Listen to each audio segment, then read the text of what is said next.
Yesu aracyakora TV.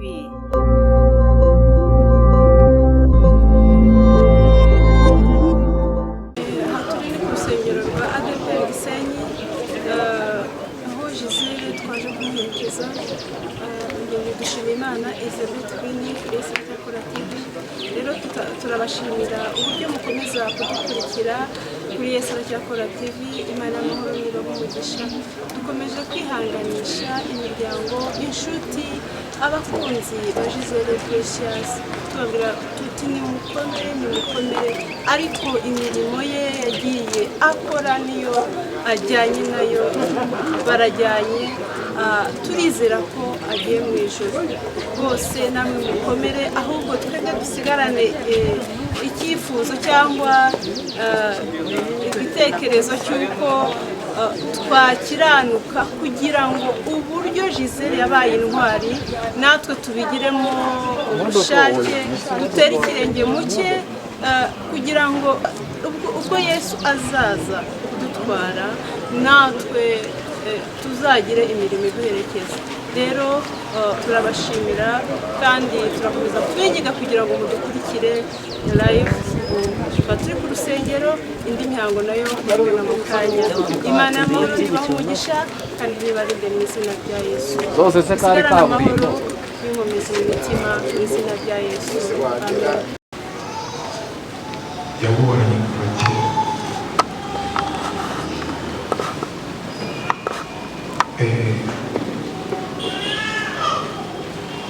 Twamenyanye kera muri 2013, ariko urwo rugendo nubwo twagiye turubamo ariko siko byagiye bigenda neza. Ariko igihe Imana yaje gushimira icyo gihe twabaye, ariko tujya kubana nabanje nasenga Imana batinyeneye umufasha mwiza kandi tuzafatanya kubaka urugo. Mu gusenga Imana bari nawe mbwira, nubwo kubimbwira ndabyibuka hari muri Covid, ingendo zari zigoye kugera i Kigali. Icyo gihe tike kugenda zonyine baza byari nk'ibihumbi 10, kuko hajyaga kuguma mu rugo wajya kumva mu cyumweru kimwe bayikuyeho, mu minsi ingahe kumva inama ya minisitiri ngo yateranye bakongera bakayishyiraho. Ariko bitewe no gusenga kandi ari umugambi w'Imana, nagize amahirwe turabonana i Kigali, kuko twari dusanzwe tuvugana ariko nuko gutandukana bibaho. Ndamubwira ko bidashoboka, bitewe ko nanjye ari icyo nari naravuganye n'Imana, abatereka ntahe ubwo Imana asanga yari yarambeshye. Ariko ubwe nawe agiye gusenga, Imana iramubwira ati ngiye, kuko nawe yaramundaga, ariko bitewe n'ibyo twacagamo avuga ati no, urugo ari ryo ritazashobora. Ariko Imana nayo iramwemeza. Naho twaje guca muri process, tugakomeza tubona muri urwo rugendo, tugera aho kumvikana igihe tuzabana, dukora mariage muri umwaka washize kwa 12. Ntekereza yuko nta n'umwaka twari turabona naho, ariko ndabyibuka muri anniversaire ntekereza ko ari nayo fete yabayeho turi kumwe, ariko turi kumwe n'abantu benshi, kuko twifuzaga ko yafite anniversaire mu kwa 12, rimwe dufite mu kwa 6, navuga ati uva muri fete nanjye nzayimukorera. Nanone tugera kuri iyo mariage igihe twakoreye ubukwe, bizaba akarusho. Tuzahamagara inshuti n'abantu, kuko icyo gihe hari umuryango ariko hari n'inshuti imwe yateguraga ibintu neza, yari umugore w'umutima, yari azi kwihangana, yari umujyanama wanjye. Sinatinya kuvuga ko yari papa, aho papa atabaye we yarahabaye.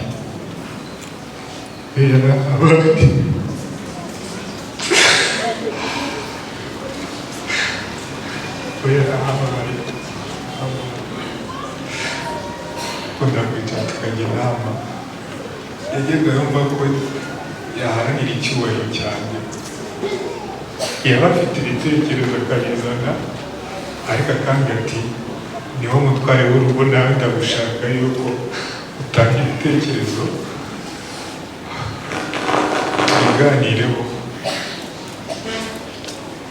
nonyumvisha ko ikintu gishoboka kandi iyo ari cyiza nicyo turakora, nanjye nimwereka ikintu ko ari cyiza tugikore. Mu by'ukuri sinakomye kugaha umufasha mwiza,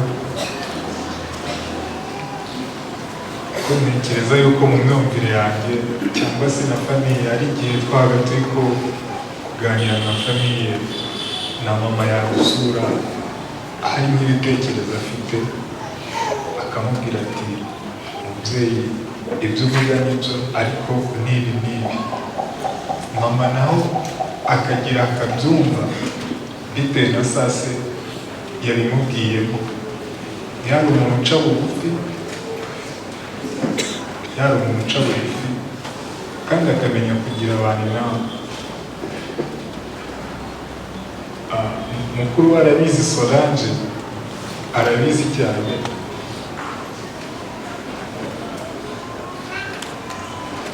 Hari utubazo bagiranaga n'abandi baturage, akagenda akicaza abantu akagikora akavaringa ibintu. Uvuga yari afite ubwenge bwo kugira ukuntu ahuza abantu, n'ubwo wabumvisha akakurika ukabanza ukavuga ibyo uvuga, nawe akakwereka ibikwiye kandi ukumva neza. Byaratunguranye ku munsi wo gutaha ko twaribanye, ariko wagira ngo no muri iyo minsi byari murimo, kuko yatashye kuwa kane, umwana yari yujuje ukwezi kwa kabiri. Ku munsi wo ku cyumweru ubanziriza urupfu rwiwe, naho umwana twari kumwimuhira uri hanze. Umwana afite akagiripe, arangije arampamagara, ajya azenguruka mu cyumba cyose arimo gusenga, arimo kumpamagara yashakisha yambuze, abona umwana ari kuzana amacandwe mu kanwa, afite n'utugiripe mu mazuru, arimo kugira nyine ngo umwana ntari ikibazo abaye, aza yiruka ashaka aho tubonaniye. Niho nahise nicara kuri moto, ubwo twagize amahirwe ahantu twari turi hari moto, twirukankira kwa muganga, twibagirwa n'indangamuntu, twibagirwa byose n'ibyangombwa.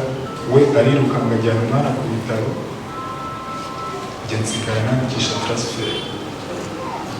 Ariko wabonaga ukuntu yari yashishikajwe n'umwana kugira ati yongererwe ibiro, kuko yavutse igihe kitageze. Mu by'ukuri ntabwo yahwemaga kumwitaho,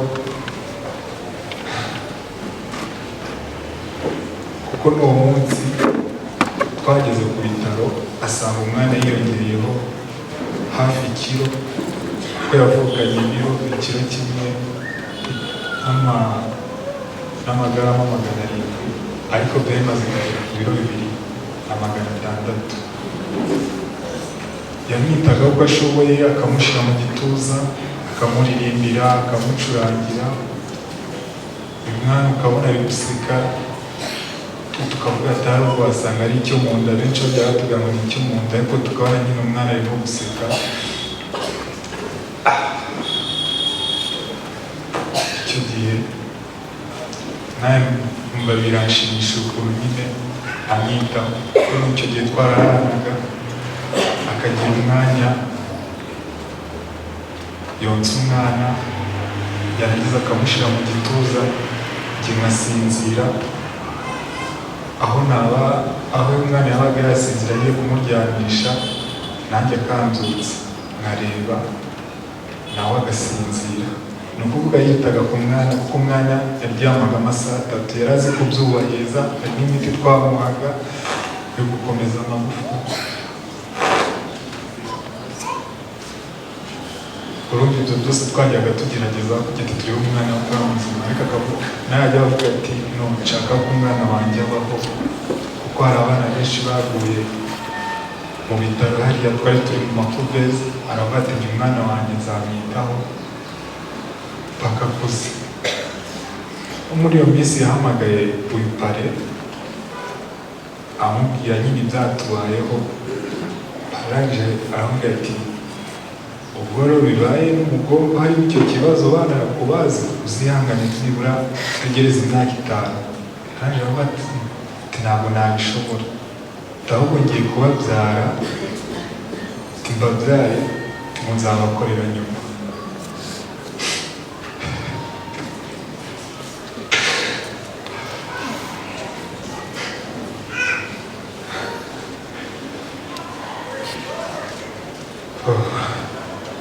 Umunsi atabaruka ni nanjye wamushyiriye amazi muri dushe kuko yarambwiye ati ndashaka kujya muri dushe, nyamushyiriramo. Ngeze muri salo arampamagara, ampamagaye rimwe gusa, ngera muri dushe ndamufata kuko nabonaga nyine asa naho yahumye atari kureba, mwicaza muri dushe iruhande, amagara umukobwa ko yari yamuhekesheje umwana, turamutera tumujyana mu buriri, amagara n'abavandimwe n'abayobozi yaratwaturanye, barazana imodoka, tugeze kwa muganga kumva ngo byarangiye. Byaratugoye kubyumva, biratugora na n'ubu ngubu sinzi ntabwo turi kubyemera, ariko Imana izi mpamvu mu by'ukuri Gisele ndahamya ntashidikanya ko yabonye ubugingo buhoraho, kuko kenshi twabaga turi kumwe akandirimbira, agafata gitari akandirimbira,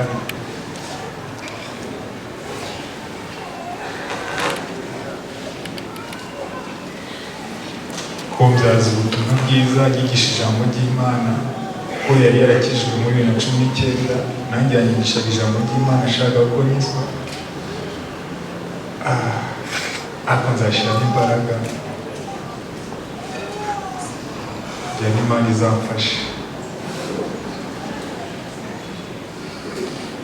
Umwana asigiye ndizera ko kandi azaba ibyo byinshi mfite byo kuvuga. Ndabashimiye cyane ko mwaje kudufata mu mugongo, Imana ibahe umugisha. Inshuti n'abavandimwe bamwe ku mpande zombi, ndabashimiye, Imana ibahe umugisha. Reka mbasuhuze, Yesu ashimwe. Ni ibintu bitatu gusa ndavuga kuri Gisele. Gisele ni umwana wanjye, kandi nubwo yari muto ariko Gisele yari intwari. Ndibuka aza kumbwira bwa mbere by'urukundo byo gukundana na Innocent, naramwangiye. Umwangira si uko nangaga Innocent, ntabwo numvaga mfite ifuwe, ndavuga ni cya gitaramo cyacu kirahagarara kizajya kwa Innocent, numva ndafushye. Buri mugoroba yaradutaramiraga, iyo twagiraga ikibazo yafataga gitari agacuranga, none natekereza ko ngiye kubibura ndabyanga. Mu kubyanga bizaba, ariko nyuma nza gusanga ko mu bana banje bose aho nagiye shingira sinzi abandi babyeyi njye sinahitaga nemera. Abandi hari bavuga bati tugize amahirwe abonye umugabo, ariko njye navuga ni ngiye guhomba. Wera no kuri Grace we nashatse no kumwohereza mu ishuri hanze, ndavuga ni najye kwiga, mbwira umugabo we uretse banze ajye kwiga. Ariko nuko numvaga ko kumwikuraho azaba agenda ariko abaretse, none bigeze kuri Giselle ho numva ni igihombo double. Nyuma guca bugufi kwe no gutitiriza, urumva ko ari no kumushumburi yegera amubwira ngo dore umutware dore tugiye gushakana, ariko papa yabyanze. Nyuma gutitiriza kwe no guca bugufi naravuze amaherezo nayahe, nzajya nemera numve kuma audio cyangwa handi ariko agende. Nyuma twaje kwemera aragenda. Urugo rwacu nje ku giti cyanjye nagiye mfusha. Bigeze ubwa nyuma aho Grace yavuze ngo yarwaje nyina, byageze igihe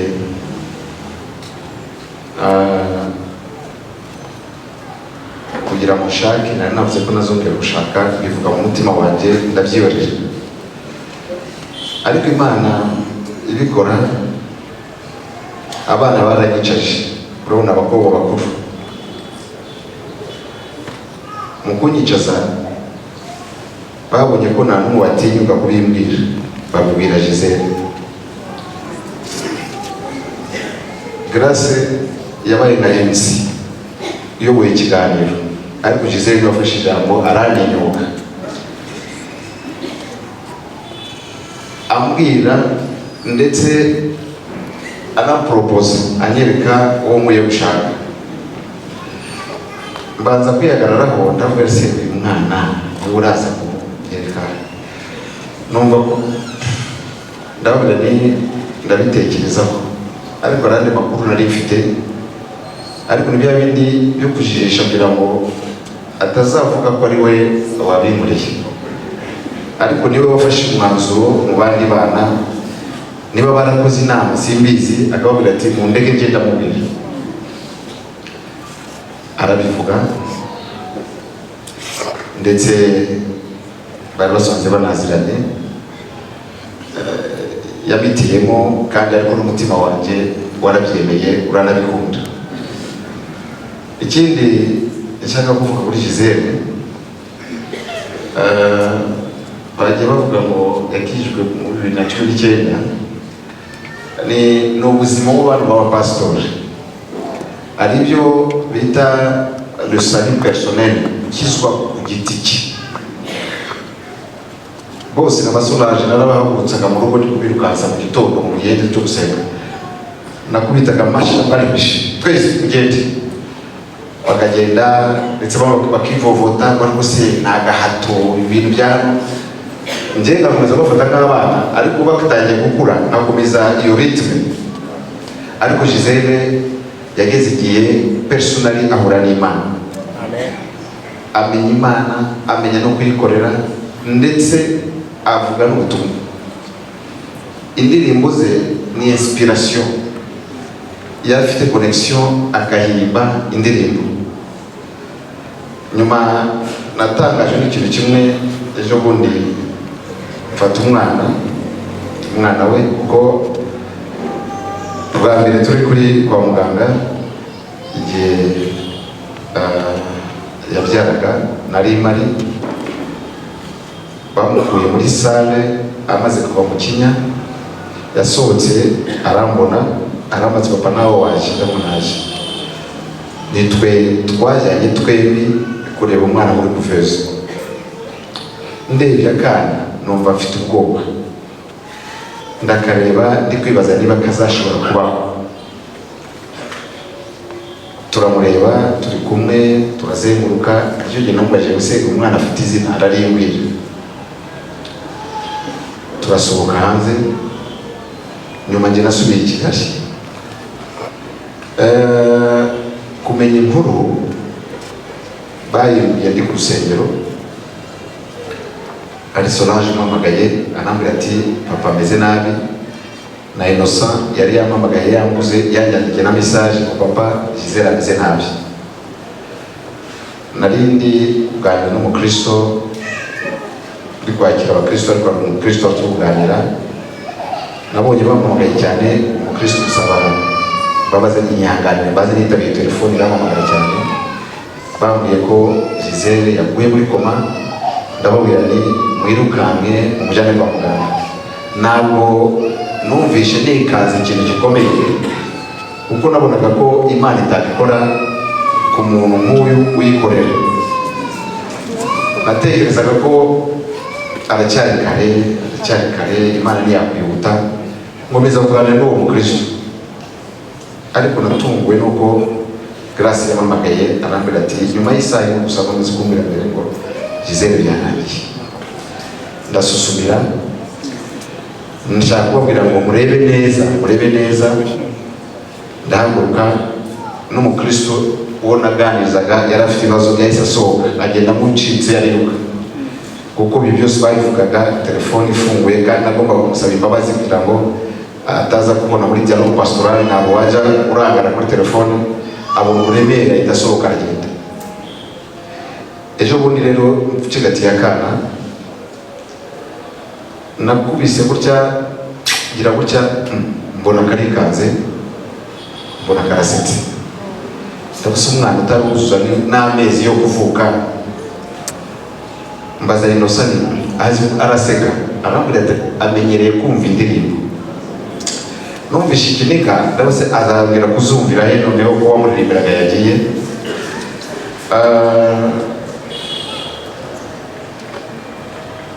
Yagitoje, yaramuririmbiye, umwana amenyera no kumva indirimbo, bigira naho akura vuba kugira ngo azajye yumva indirimbo.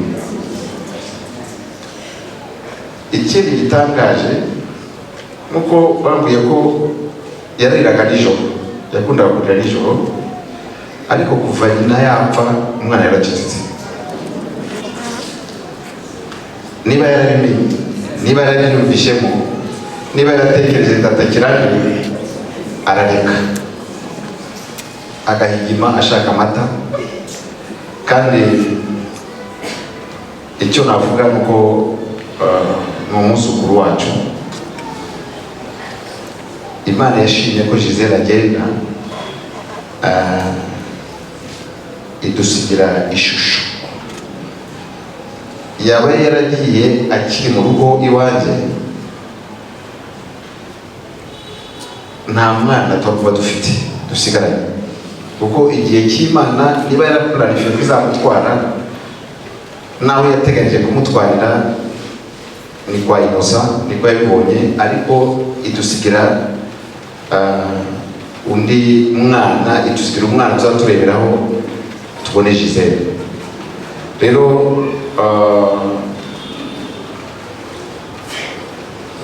ushaka gusoza kuganira, Gisele yari umukristo uko benshi babivugaga, aciye bugufi kandi afite n'imishinga myinshi. Nabivuzeho nijoro, yagiraga ibitekerezo byagutse, ari muto, ashirika ubwoba, yaratinyukaga, ariko akatinyuka anubaha. Yari afite ubwenge Imana yamuhaye y'uburyo bwo kwitwara. Aragiye, ariko indirimbo zirasigaye. Nabivuze nijoro ni Gisele nawe yapfuye. Iyo tuzajya twumva umusaraba, tukumva imbaraga z'amasengesho, tuzaba tureba Gisele agihari. Kandi njyewe ahari ubutumwa bumwe nagiye ko bashobora kumva, ariko bya Gisele byo byageze kure, kuko isi yose isi yose yari imaze kumumenya. Niyo mpamvu mubona dufite n'abanyamakuru benshi. Njye mpfuye ubanza nabo bazaza, sinzi niba bazaza, ariko kubera ko Gisele yari ikirangirire, kubera ko ari ikirangirire, bafite n'abategereje aya makuru. Ayanjye ubanza nimwe yo muzayamenya n'itorero ryanjye ry'Igatare basi, ariko kuba ikirangirire ni umubyo nafuhaga ndi kwanga kumutanga nawe birimo. Numvaga ko Gisele ari kugenda n'ikirangirire ariko ari iwanjye. Najya kwa Innocent bizaba ni kwa Innocent, sinzagaragara, ariko kuko Imana ko yabishatse, ko Imana yabikoze, ko Yobu yavuze ngo muri ibyo byose nta kibi yerekeje ku Mana, ntacyo tuyishinja, yabikoze nk'Imana. Icyo turasaba cyane kugira ngo itwihanganishe, yihanganishe Innocent ndetse n'umuryango wose. Murakoze, Imana ibavugishe.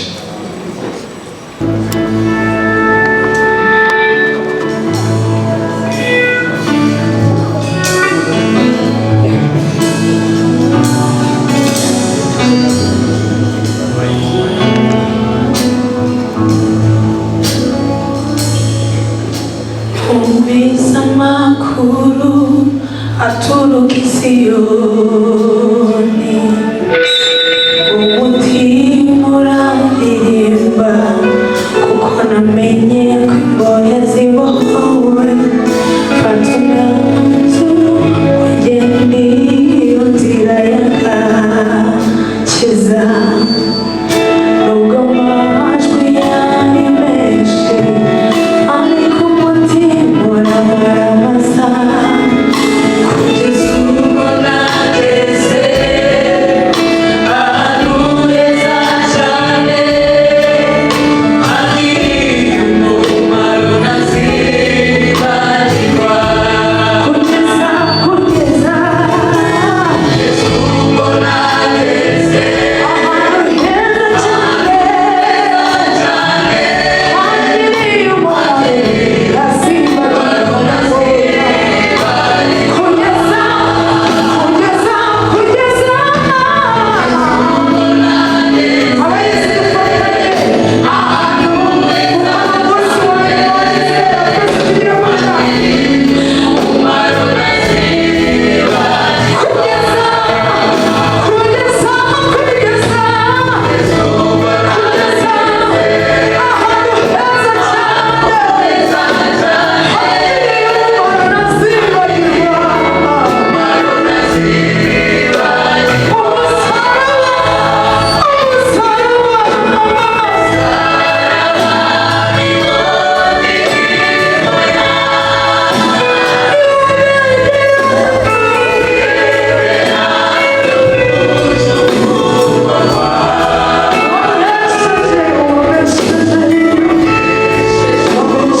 inshuti yambere umuvandimwe nubwo nari mu gihugu cy'ubwongereza twavuganaga igihe kinini ndetse n'igihe yari yamaze guhura n'ikibazo yarambwiye aratelefona arambwira ati uriya satani yararenganyije atari Imana yahabaye dushima Imana numvaga nzaza kongera nkamubona ariko Imana ntibikunze yamukunze kuturusha ariko turashidikanya nuko iguharaniye kuzamubona mu ijuru. Hanyuma tubabwiye twakoranye umurimo w'umukobwa navuga ko namubonye nk'ubutwari, namubonye nk'ubunyangamugayo, namubonye mu gukunda Imana, namubonye mu kutagira ibintu byuzuranye mu mutwe we bitarimo gukorera Imana. Gakorera Imana rero nshuti y'abavandimwe, tuzi umuntu, tuzi intwari, tuzi ku ruhande rwanjye byababaje cyane kuba ntahabaye kugira ngo ni ukuri mperekeze Gisele, ariko ntabwo byakunze. Rero nk'uko nababwiye twakoranye umurimo, ntabwo ushaka gutwara.